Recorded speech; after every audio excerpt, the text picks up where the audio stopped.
भगवती मानव कल्याण संगठन एवं पंच ज्योतिषी सिद्धाश्रम धाम के संयुक्त तत्वाधान में मध्य प्रदेश के दमोह जिले की जवेरा तहसील अंतर्गत ग्राम सड़क हरदुआ में 5 घंटे के अखंड से दुर्गा चालीसा पाठ का भव्य आयोजन किया गया। यह आयोजन संगठन के समर्पित कार्यकर्ता स्वर्गीय श्री भुज्जीलाल सेन जी की 13वीं के उपलक्ष्य में हुआ, जिसमें केंद्रीय कार्यालय से संगठन के केंद्रीय महासचिव सिद्धाश्रम रत्न सौरभ द्विवेदी एवं केंद्रीय मुख्य सचिव सिद्धाश्रम रत्न आशीष शुक्ला उपस्थित रहे।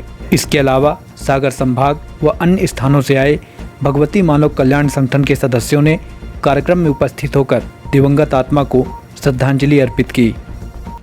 भला बुरा कहते हैं, किसी को थोड़ी भी किसी की कमी स्वीकार नहीं करते हैं, लेकिन हम वही शरीर हैं जो कि एक दिन नहीं रह जाएंगे। और जिन चीजों तमाम चीजों के लिए, चाहे बैंक बैलेंस हो, रुपया पैसा हो, कपड़ा हो, जमीन हो, जायदाद हो, रिश्ते नाते हो, घर हो, बिल्डिंग हो, कुछ भी हो, सब कुछ हमारे खत्म होने के बाद ज्यों का त्यों पड़ा रह जाएगा। कोई भी नहीं जानेगा कि इनका भी कभी कुछ था। अंतिम सत्य है ये। तो जब यह है और इसका कोई समय निश्चित नहीं है कि हम कब हैं कब नहीं हैं, जिस प्रकार जन्म हमारे हाथ में कभी नहीं था, उसी प्रकार हमारा अंतिम समय भी हमारे हाथ में बिल्कुल नहीं है। और अगर जन्म हमारे हाथ में नहीं, मृत्यु हमारे हाथ में नहीं, तो बीच का जो समय है वह भी हमारे हाथ में नहीं, वह विधाता के हाथ में है, हमारे गुरु के हाथ में है, हमारी माँ प्रगट सत्ता के हाथ में है। उनकी चेतना शक्ति से, उनकी प्रेरणा से, उनके निर्देशन से मेरे जीवन में जो बेहतर से बेहतर हो सकता है हो रहा है। उसमें आपको परेशान होने की, किसी को मारने की, दपटने की, किसी से लड़ने की कभी भी जरूरत नहीं है। यह अपने व्यक्तिगत जीवन में भी आपको लागू करना है और संगठन के क्रियाकलापों में भी आपको लागू करना है।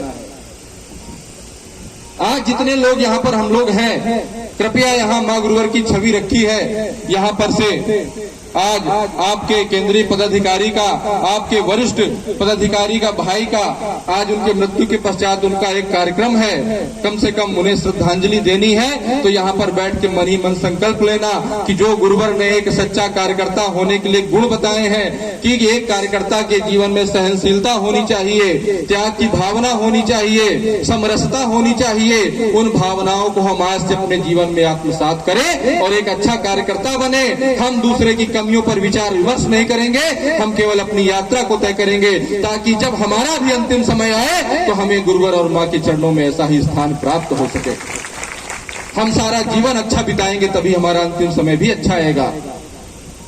और एक एक व्यक्ति की यात्रा से हमको आंकलन करना चाहिए हम किस विचारधारा से जुड़े हैं। परम पूज्य गुरुवर ने कहा कि मैं तुम्हारे केवल इस जीवन का साक्षी नहीं हूं, मैं तुम्हारे कई कई पीढ़ियों का और कई कई जन्मों का साक्षी हूं। और इसका उदाहरण परम पूज्य गुरुवर ने अपने चिंतन में इस बार दे दिया है कि तुमने भुज्जीलाल भैया के लिए कहा कि यात्रा इनकी इतनी शानदार रही, इतनी आध्यात्मिक रही, त्यागमय रही कि 1 वर्ष के भीतर मैं फिर से अपनी इस यात्रा से उनको जोड़ लूंगा। तो गुरुवर ने अपनी बात को प्रमाणित किया है कि कई कई जन्मों तक मैं तुम्हारा साक्षी रहूंगा। और परम पूज्य सद्गुरुदेव योगी राज शिव शक्ति पुत्र जी महाराज को अपने हर एक कार्यकर्ता, शिष्य, पदाधिकारी के भविष्य का पूरा ज्ञान है। इसमें कोई संशय नहीं, इसमें कोई दो राय नहीं है। यह बात अलग है कि परम पूज्य गुरुदेव जी महाराज बैठ करके कई लोग जैसे बोलते हैं, हल्की हल्की बातें करते हैं। परम पूज्य गुरुदेव जी महाराज एक गंभीर व्यक्ति हैं, गंभीर महापुरुष हैं।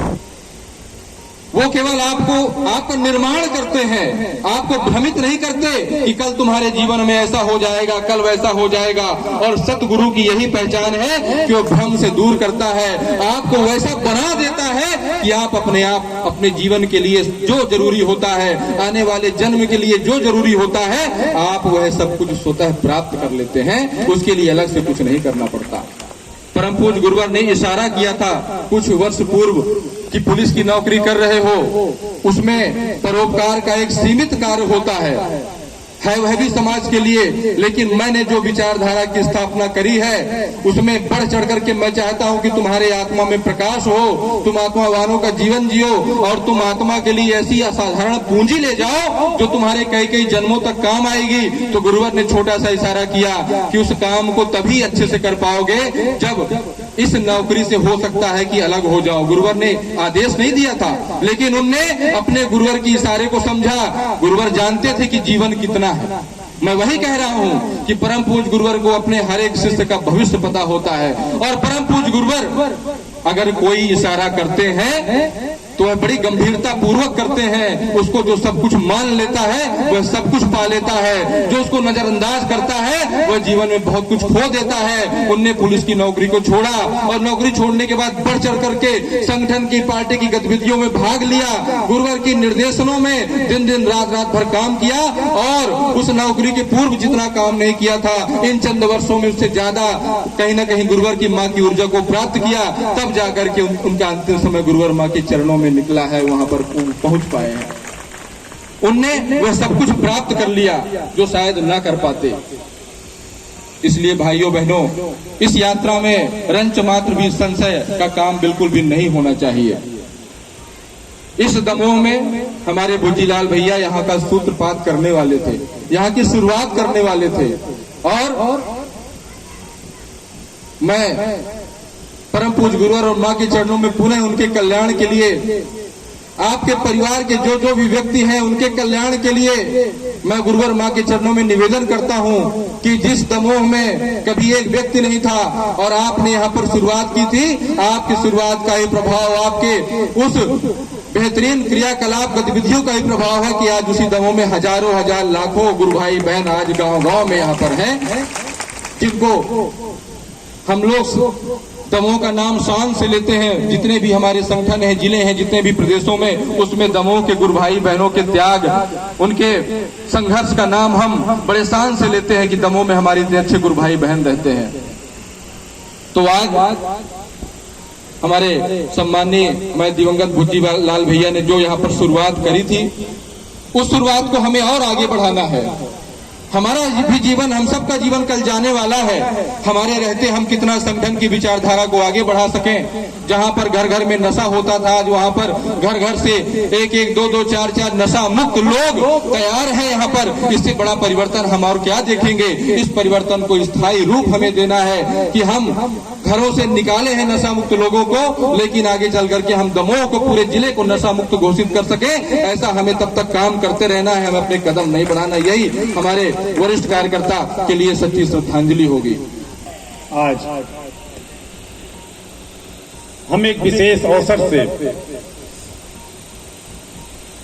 इस प्रांगण पर एक विशेष प्रायोजन में सभी एकत्रित हुए हैं। भगवती मानव कल्याण संगठन के ऐसे जीवनदानी, ऐसे समर्पित, ऐसे निष्ठावान कार्यकर्ता स्वर्गीय भुजीलाल सेन जी के 13वीं के कार्यक्रम में आज हम यहाँ पर उपस्थित हैं। माता भगवती का गुणगान करके उनके और उनके परिवार के कल्याण के लिए हम सभी प्रार्थनारत हैं। तो आज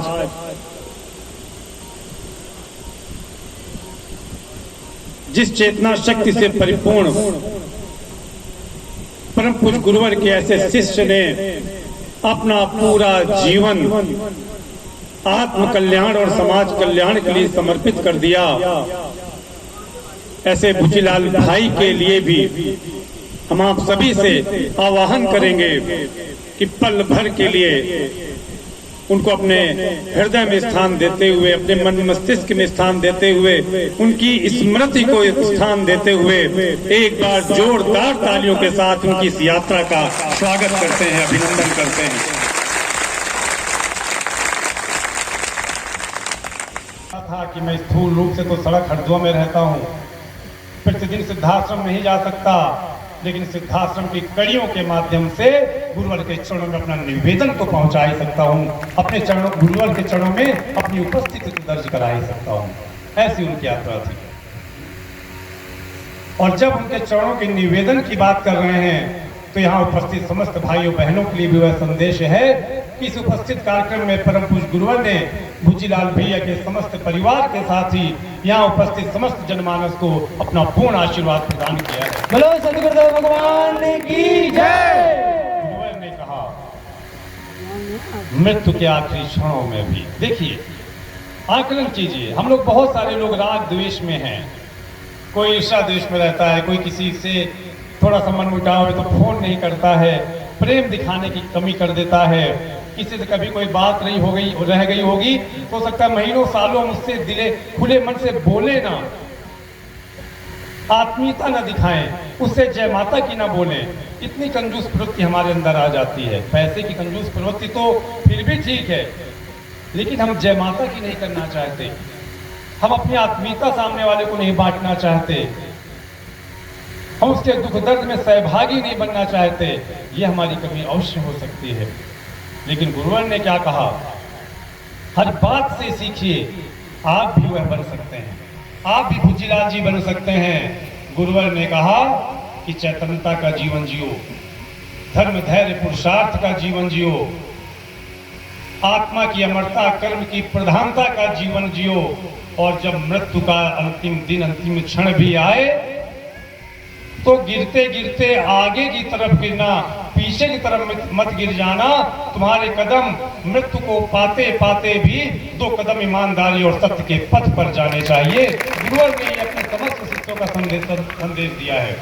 और आप देखिए हुआ क्या, भुजीलाल भैया स्थायी रूप से सिद्धाश्रम में नहीं रहते थे, लेकिन जिन योगों की बात गुरुवर ने उस मंच से भी की, क्या आप कल्पना कीजिए कि 2 दिन पहले भी, 1 दिन पहले भी उनके साथ हृदयाघात हो सकता था, वो मृत्यु की अवस्था को प्राप्त कर सकते थे।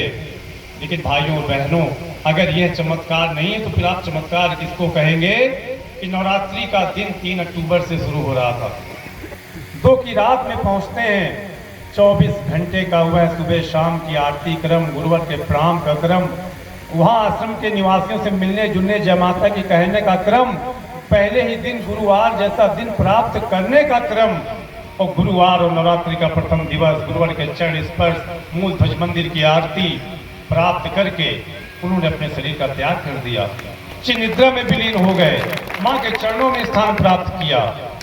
सोचिए, 1 दिन पहले भी हो सकता था जब वो अपने गांव में थे। इसे कहते हैं माँ अपने चरणों की तरफ खींची। गुरुवर ने कहा, तुम 2 कदम तो बढ़ो, मैं 10 कदम तुम्हें अपना लूंगा। जो निष्ठा के साथ इस यात्रा में चल रहे हैं वो धन धान्य सुख शांति समृद्धि से तो परिपूर्ण है ही,